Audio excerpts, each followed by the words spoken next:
L'état-major général des armées confirme la neutralisation de Modibo Diallo, communément appelé Modiré alias Abbas, originaire de Dendeji, situé à 23 km à l'est de Nampala. Ce terroriste longuement recherché est auteur de plusieurs abus sur les populations et de pose d'engins explosifs improvisés était un cadre local très influent de la Katiba Massina dans le secteur de Toladji à Léré, région de Tombouctou. Il a été neutralisé le 14 octobre 2024 avec 7 de ses combattants pendant des combats. L'état-major général des armées rassure que la sécurité et la protection des populations restent la priorité des FAMA.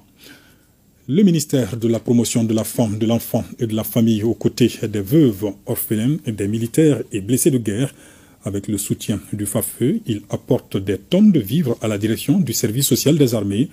Le geste s'inscrit dans le cadre des activités du mois de la solidarité. Awa Adama Koulibaly et Makan Diakité. Nana an deme balo la aba an deme yere di parce que balo ka gele surtout demsenu ka chambulo amu fo ku barkada. Il s'agit bien des enfants des soldats tombés sur le champ de bataille. Sans le soutien de ces derniers, nourrir ces orphelins est la première cause d'insomnie chez ces mères. Ôter ce lourd poids de leurs épaules, c'est l'engagement de toute une nation. Nous avons la responsabilité collective, en tant que nation, de veiller à ce que vous et vos enfants ne soyez jamais oubliés. Le soutien que nous vous offrons ne se limite pas à l'assistance matérielle. Il s'étend aussi à l'éducation de vos enfants, à l'accès aux soins de santé et à des opportunités que vous puissiez, à votre tour, contribuer activement au développement de notre pays. Nous vous promettons de ne jamais vous abandonner. Une promesse qui n'a pas laissé le service social de l'armée indifférent, surtout face aux 4 tonnes de céréales. Le présent document est composé de 3 tonnes de riz, 1 tonne de mil. C'est avec un grand honneur que je m'exprime aujourd'hui, au nom des plus hautes autorités militaires et aux miens propres, afin de remercier très sincèrement le ministère de la promotion de la femme, de l'enfant et de la famille pour ce acte philanthropique. Pas de temps à perdre pour le service. Une fois la solennité de la séance terminée, chaque bénéficiaire a pu récupérer son lot de riz et de mil qui fera sûrement plus d'1 euro. Et puis les femmes au chevet des patients admis au centre de santé de référence de Kidal. La structure fait face actuellement à une pénurie de sang. Des centaines de poches ont été mobilisées pour venir en aide aux civils, mais aussi aux blessés de guerre. Sidi Elmedi Ag Albaka et Sungalou Doumbia pour le reportage.